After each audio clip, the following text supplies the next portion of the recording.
Hello, everyone, and welcome to the second attempt at us hard launching a podcast. We did this a little while ago. We had like 2 episodes come out, and then we stopped it for all kinds of reasons. So we are picking it up again, and I am joined today by 2 of my favorite people in the whole world, in all of the universe, Pastor Sam and Nicole Buchanan, who you guys are each leaders in our church in a variety of capacities across our church. But you guys are also leaders and friends in my life. You guys were some of the very first people to tell me the story of Jesus, to take me under your wing, and to just kind of help me when I got introduced to faith and to our church. So I love you very much, and thank you for giving us your time and being here today. We wanted to do this because we just finished a 2-month series on the book of Joshua, and there's a couple ideas that I kind of wanted your opinion on, your feedback.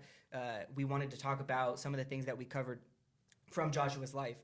And just so you know, this podcast is very laid back. So we can cut things up. We can do, I think they're called jump cuts, where if you need a second to think about something, take it. Nicole, if you're like, I don't like the way I said that, we can just do it over. Pastor Sam, if you cuss at any point on accident, we'll bleep it out and we'll just keep on going. That a lot. But with that said, we observed a bunch of things about Joshua's life and kind of his leadership, his legacy. Mm-hmm.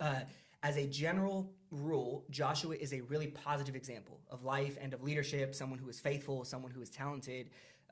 By the end of his life, I think if you are someone living in the ancient Near East, you thought he had a pretty impressive resume. So there's a lot of things to admire there.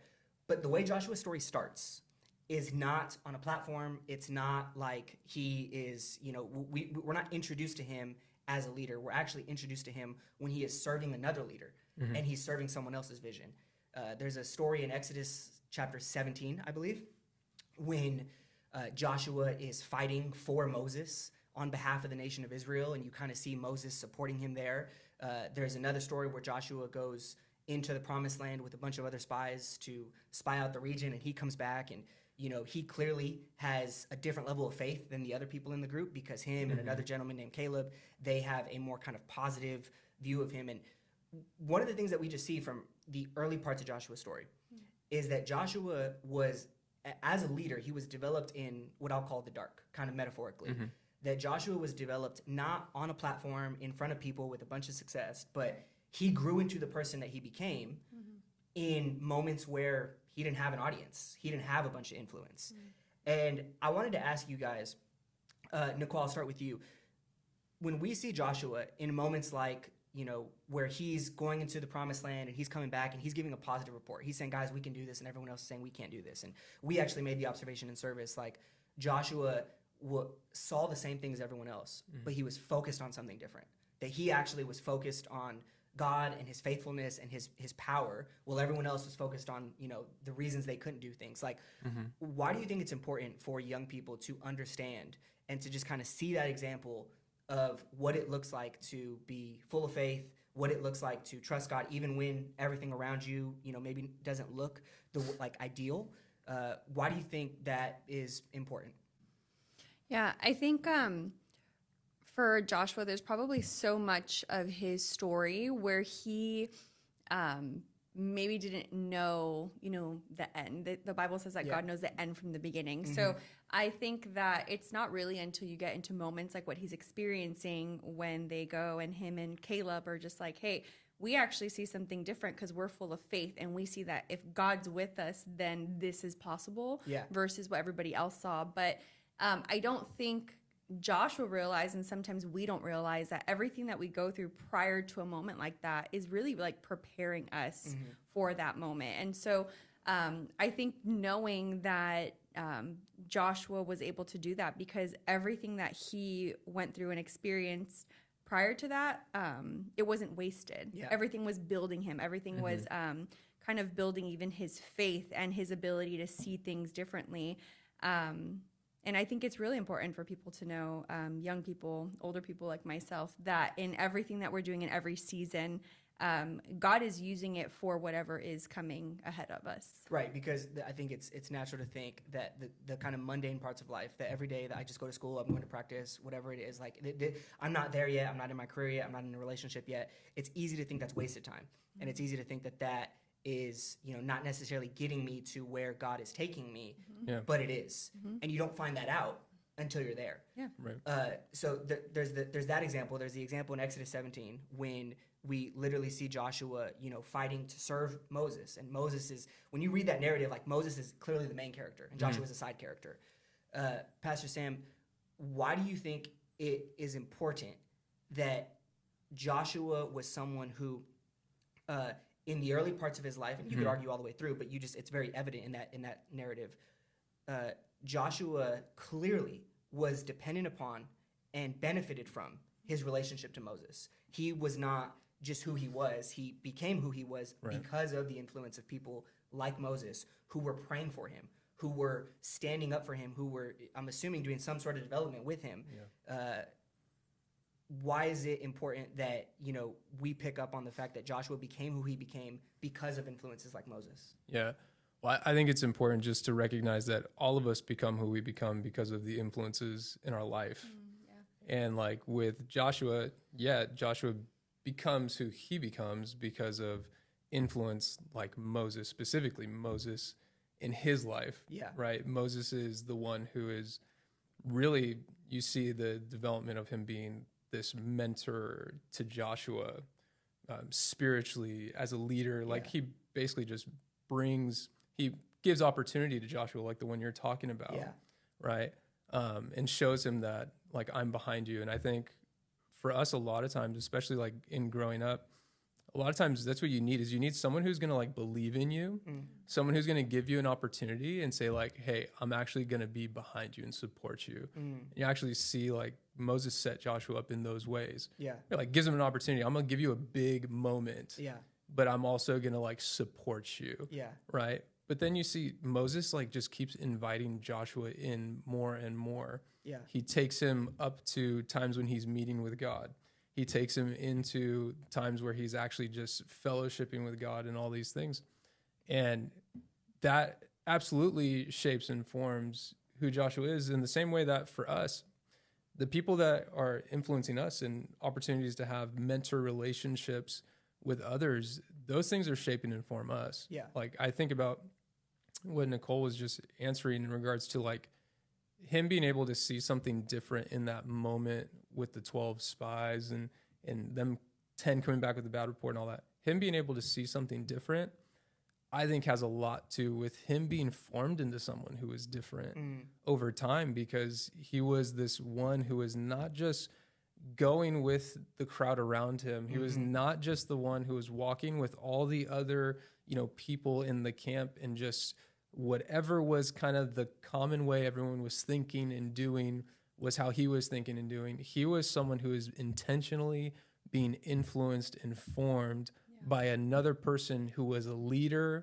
who had a relationship with God, who had things to impart, and who also believed in him and saw things in him. Yeah. And so I feel like, we're becoming someone, and who you have in your life relationally, especially people who are a little further along than you in things, that makes all the difference. Yeah. They become wise guides to help you travel down the paths in life that you're not familiar with yet. Yeah.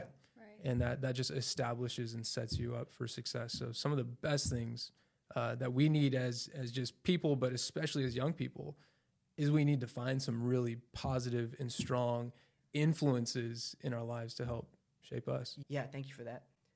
Do you guys mind if we take a break and do a segment presented by the Cottonwood Youth Snack Shop? Let's do it. Cool. All right. So we're going to put a tray.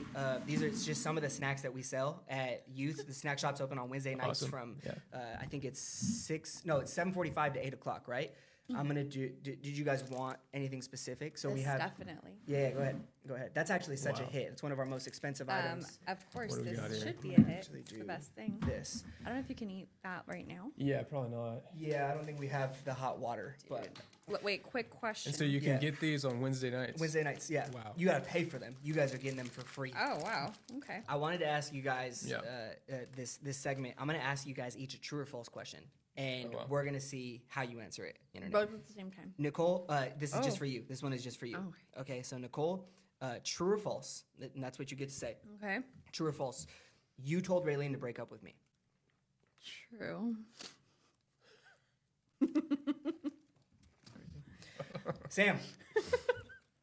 True or false? You used to sell drugs. True. Unfortunately, true. All right, so I'm gonna move on to we're gonna do a quick spelling test from the book of Joshua. Okay. I'm gonna give each of you individual words. Okay. Nicole, the word this is a place. This is a place in the book of Joshua, and if I mispronounce it, you got to figure it out. The place is Shechem. Okay. Shechem.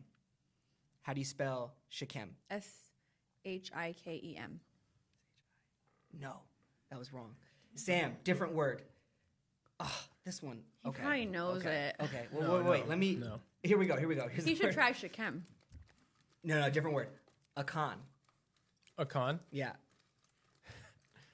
A-K. No, A-C-H-A-N. Yeah, he does know it. Nicole.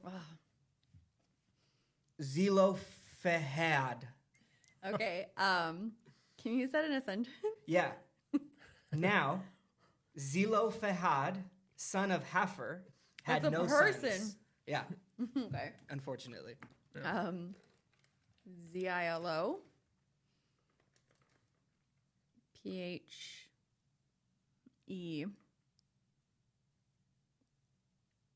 Phehad. Dude, you were off by one letter. But I feel like you get it because that might have been my pronunciation. Sam, Misrefahath Mime. Come on. Wait, come again. Yeah. Okay. So they pursued them all the way to Greater Sidon to Misrefahath Mime. Miss Re. Fa. Fa. Mime. Okay. M-I-S. Okay. And then what was it? Miss Re. Re. R-H. Okay. Okay. Ref. All right. R-H. A few moments later. You were wrong a while ago. Yeah. Yeah. Okay. What? We're going to keep going. And the other idea that I wanted to talk to you guys about was from the most famous story in the book of Joshua. Can we still eat our snacks? You can still eat our snacks. Okay. Yes. Joshua chapter 6 is the Battle of Jericho. And it is the famous story because Joshua and the nation of Israel just march around a city. They march around a city and then the walls collapse. After 7 times. At 7 times, 7 days, 7 times on the 7th day, and then the walls collapse. And it's such a Bible story that we're like used to it at this point where it's like, oh, that's cool. It's a picture of faith. They did what God said, and then boom, everything went good. But if you are following the narrative of Joshua, this is their first battle in the Promised Land. And if you actually read later on, the nation of Israel, they get good at battling. Like they know how to devise schemes and all this stuff. But there's none of that in this first battle. In this first battle, God speaks to Joshua, and he says, hey, I want you guys to just march. And then I want you guys to march around the city one time for 6 days, and on the 7th day, I want you to march around it 7 times. And if you were there in the moment, I cannot imagine being Joshua and having to walk up to my leaders and my military generals and say, all right, guys, and they're looking at you like you're the leader in the room, and it's like, all right, what are we going to do? Right. Like we see the city, Yeah. and they have big walls, and to go, we're going to take a lap, and then we're going to chill for a day, and then we're going to just keep on doing that. And You can't say anything. Yeah. either. no, yeah, Like you a gotta be silent quiet. Yeah, lap. everyone's gotta be Silent quiet. lap. Yes. So, yet Joshua has he has the faith and he has the trust that says, hey, this is what God said, so we're going to do it. And now we read about the story, and now it's a story of faith and of God's faithfulness. But in the moment, it would have been a story of a lot of unanswered questions and a lot of like why and what is going on. And we just made the observation that that's one example of how sometimes in life, God's methods don't always make sense, but his strategies always succeed because we know the outcome of the story. So when we tried to apply that to our lives, we said that when we are following Jesus, sometimes to understand why, we need to submit and apply. To understand why God is asking us to do something, to understand why he says something in his word, sometimes it's just going to require us to just submit to it and to apply it. And then to trust that we're gonna find out more and discover more on the other side of that. So, Pastor Sam, in your own life, as you have pastored people and helped people, why do you think that is such an important idea that we understand as Jesus followers, is that sometimes to understand why we just need to submit and apply? Yeah, I mean, you've said it a few times, but I think it's God.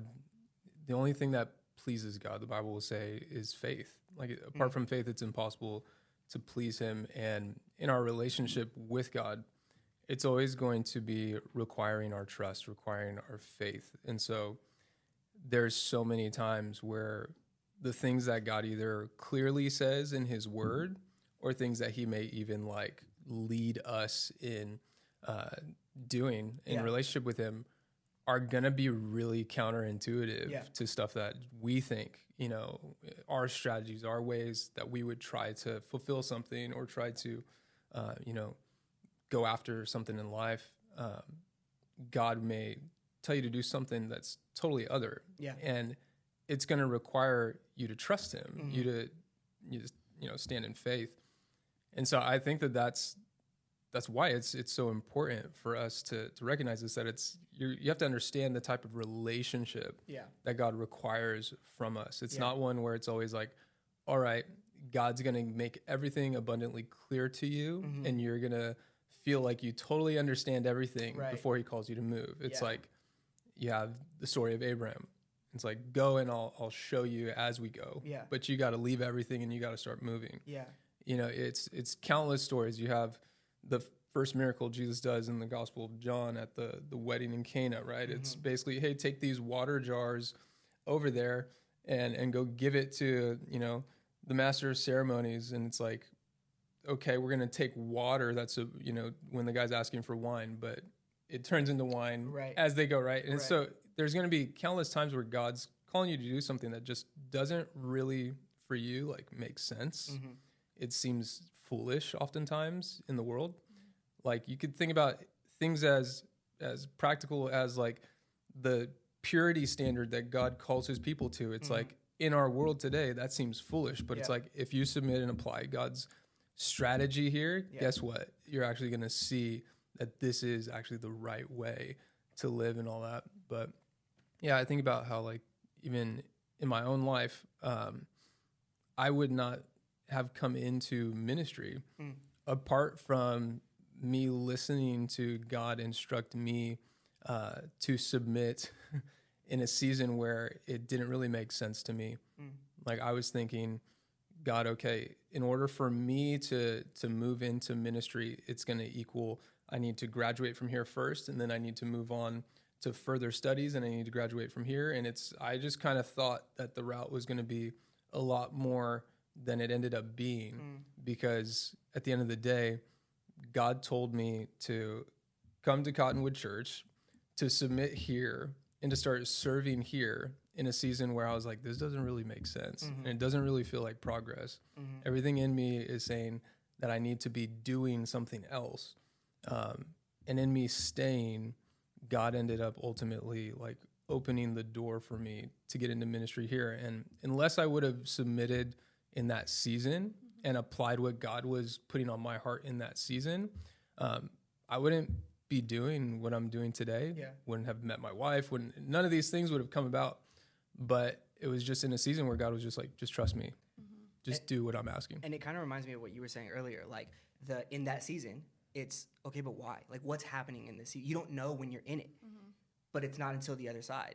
So, Nicole, just, you know, what would be kind of why you think it's important for someone to understand, or you could talk about it in your own life or in the life of people that you've seen it happen, where when following Jesus, you know, God's methods, they don't always make sense, but his strategies do always succeed. I think something that comes to mind, which is a little bit like, I guess, preceding the strategy part, but in Joshua, it says God spoke to Joshua, right?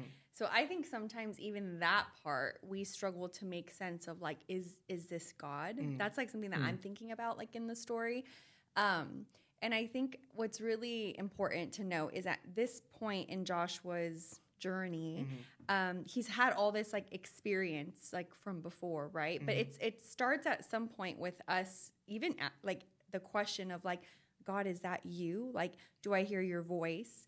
And so I think that knowing first and foremost, like when you feel nudged or led to do something that you think might be God, I think that's even the beginning of kind of being like, this seems like a very like strange thing. But knowing like God has purpose like behind all of it, right? I think about my brother. So my brother was first a believer, or I was like not sure yet if he was there. And I remember he went to Sing Anime Expo, and there was a young man that he ended up like talking to, ended up bringing him to Cottonwood. And I mean, this guy's still here, still faithful and serving. But I remember asking my brother, and he was like, I just felt like God told me to talk to him. Yeah. And so I really feel like it's similar in the sense of like, God, why on earth do you want me to like talk to this stranger? Like, this seems like a little bit weird. But knowing that even then from the beginning of like learning to hear his voice, like it doesn't always make sense, or we're sometimes unsure, and that's okay. But I think that as we step out, we start to get like that confirmation that it is him. Yeah. And I think that Joshua getting to the point where he even like was able to hear God's voice, like that's kind of like a precursor to even him later being able to be like, okay, God, this doesn't make sense, but you know what? So much of what you tell me to do, so much of the like direction that you've given me, like if I try to think of it in my perspective, like it's not always going to make sense. But if I just see this through, I'm going to see that like what you have planned, like you'll make sure that I know it. You'll make sure that I see it. Yeah. And so I think that just trusting that God does ask us to do things that are a little bit out of the ordinary. Yeah. But he will always make sure that we have that confirmation that it is in fact him, right? I mean, the walls fell after. Yeah. So it's not just like, well, that's weird. It's just kind of stepping into that and being like, God tells us to go faith to faith, glory to glory. Like he wants to show you that it's him and that you can trust even like the weird things that he may ask us to do. I really like your example because so much of the story of Joshua, right, is, hey, just trust God and then watch how he's faithful. But I think sometimes in our, kind of individualistic culture, we can think that that means that we can kind of reduce that down to just our life and our kind of success or happiness, right? Okay, so if I do what God's telling me to do, in the end, it'll work out for me. Yeah, that is what we are saying. We can nuance it or whatever, but there's this whole other dimension to that story with your brother of he did what God was telling him to do, and it wasn't even about him, but it was about someone else, and it was about the fact that God wanted to use him to help someone else, which is literally the story of Joshua. Like it's not, Joshua's life isn't just about Joshua. It's about God taking a group of people and purifying them into a group of people that can represent him well to others. And I think that is, part of our big takeaway from the series is, yes, follow God, be faithful, trust him when he does call you to do things. And we trust that God will take care of us. But don't miss what God also wants to do through us. Right. Don't miss the fact that God speaks to us, guides us, provides for us so that we can be his representatives to other people. And, along the way, God is, and there's examples in Joshua too, just along the way of God taking our obedience and taking care of us, but also reaching other people through that. We ended, but my producer is telling me that I have to clarify that Sam did not sell illegal drugs this year. It was not this year. It was, I'm just kidding. He used to be a pharmacist. And then that's where we'll end. Or what about like also when I told Raylene to break up with you? Yeah. You were not saved. Bro,